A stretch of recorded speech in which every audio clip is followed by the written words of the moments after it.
매년 3,000명 이상의 어르신들이 욕실에서 쓰러집니다.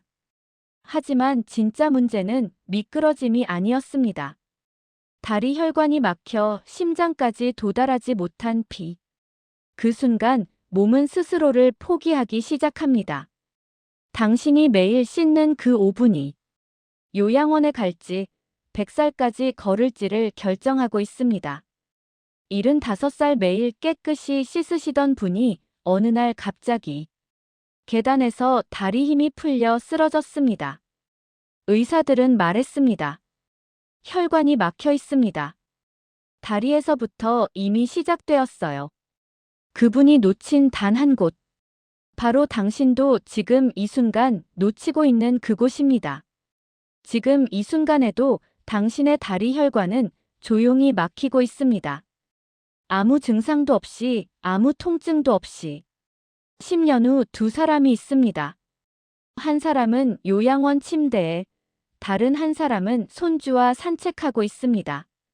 그 차이를 만드는 건 오늘 저녁 당신이 목욕할 때 씻는 단 한 곳입니다. 구독, 좋아요 부탁드립니다. 여러분, 안녕하십니까? 오늘도 평안한 하루 보내고 계신가요? 혹시 이런 느낌 한 번쯤 있으셨나요? 매일 씻고 나왔는데도 다리가 유난히 무겁고 계단 한층 오르는 일이 예전보다 조금 버겁게 느껴지는 순간 말입니다. 수십 년 동안 어르신들의 생활 습관과 건강을 지켜보며 한 가지 흥미로운 공통점을 발견했습니다. 아주 사소해 보이는 목욕 습관 하나가 노후의 활동성과 편안함에 큰 차이를 만들 수 있다는 점이었습니다. 오늘은 특별한 약이나 어려운 운동 이야기가 아닙니다. 매일 반복하는 목욕 시간을 조금 더 의미 있는 관리의 시간으로 바꾸는 방법에 대한 이야기입니다. 중요 고지사항. 본 내용은 일반적인 건강 정보이며 개인의 건강 상태에 따라 전문의 상담이 필요할 수 있습니다. 75살의 한 어르신이 떠오릅니다. 하루도 거르지 않고 깨끗이 씻으시던 분이었습니다. 그런데 유독 다리를 살펴보니 피부색이 고르지 않고 만졌을 때 차가운 느낌이 있었습니다. 목욕하실 때 다리는 어떻게 씻으세요? 그냥 물로 쭉 씻으면 되는 거 아닌가요? 그 순간 깨달았습니다. 깨끗이 씻는 것과 정성껏 관리하는 것은 다르다는 사실을요. 많은 분들이 이렇게 생각하십니다. 물만 닿으면 충분하지 않을까? 하지만 그 작은 차이가 시간이 지나면서 몸의 느낌을 다르게 만들 수 있습니다. 우리 몸에서 다리는 단순히 움직이는 역할만 하는 곳이 아닙니다. 의학에서는 종아리를 흔히 제2의 심장이라고 부르기도 합니다. 심장이 온몸으로 혈액을 보내면 그 혈액은 다시 위로 돌아와야 합니다. 특히 발끝까지 내려간 혈액은 중력을 거슬러 올라와야 하죠. 이때 중요한 역할을 하는 것이 바로 종아리 근육입니다. 그런데 다리가 자주 차갑고 뻐근하다면 혈액의 흐름이 원활하지 않을 가능성도 생각해 볼 수 있습니다.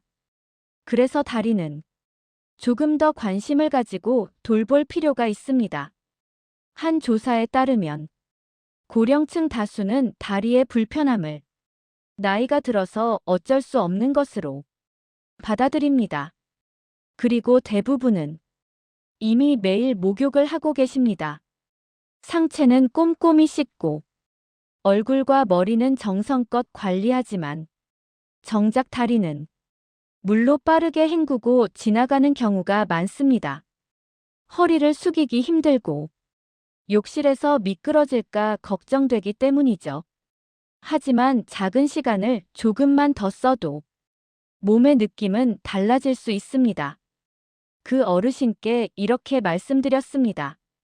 복잡한 건 필요 없습니다. 목욕하실 때 발과 종아리를 손으로 천천히 씻어보세요. 마치 소중한 것을 다루듯 서두르지 말고요.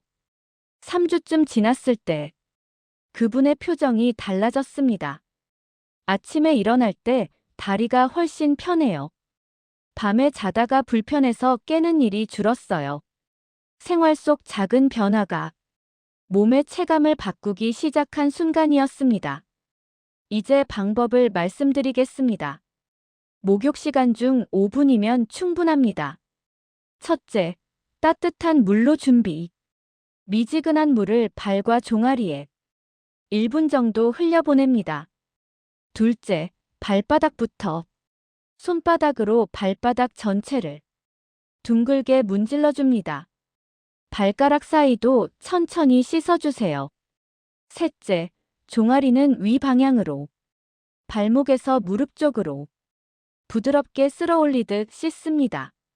넷째, 온도 변화. 따뜻한 물과 시원한 물을 번갈아 사용하면 혈관의 자연스러운 반응을 도울 수 있습니다. 다섯째, 닦을 때도 부드럽게 문지르지 말고 톡톡 눌러 물기를 제거합니다. 이 습관을 이어가신 분들 중에는 걷는 것이 한결 편해졌다고 말하는 분도 계시고, 밤에 다리 불편함이 줄었다는 분도 계십니다. 특별한 운동이나 비싼 보조제를 드신 것이 아닙니다. 그저 매일 다리를 조금 더 정성껏 돌보셨을 뿐입니다. 연구에 따르면 하체 혈액 흐름이 원활할수록 전신 순환에도 긍정적인 영향을 줄 수 있습니다. 일부 연구에서는 다리 자극과 관리가 균형 감각, 신체 인식, 생활 안정성 유지에 도움이 될 수 있음을 시사합니다. 다만 개인차가 크며 기존 질환이 있다면 반드시 전문가 상담이 필요합니다. 우리는 종종 늘 해오던 방식을 가장 안전하다고 믿습니다. 하지만 습관은 때로는 생각 없이 반복되기도 합니다. 조금 더 천천히, 조금 더 정성껏. 그 차이가 몸의 느낌을 바꿀 수 있습니다. 다리와 발은 몸의 가장 아래에 있지만 매일 우리를 지탱하는 시작점입니다. 이곳이 편안해야 하루의 움직임도 편안해집니다. 목욕은 단순한 세정이 아니라 내 몸을 살피는 시간일지도 모릅니다. 그 어르신은 요즘도 시장을 다니고 산책을 즐기십니다. 특별한 비결은 없습니다. 매일 다리를 조금 더 아끼는 습관. 그것뿐입니다. 여러분도 오늘부터 시작하실 수 있습니다. 오늘 저녁 목욕 시간에 이 말을 떠올려 보세요. 나는 지금 내 몸을 돌보고 있다. 그 5분이 당장의 변화를 약속하진 않더라도 내일의 편안함을 준비할 수는 있습니다. 다음 시간에도 생활 속 건강 이야기를 들고 찾아뵙겠습니다. 건강하십시오. 그리고 오늘부터 천천히 시작해 보십시오.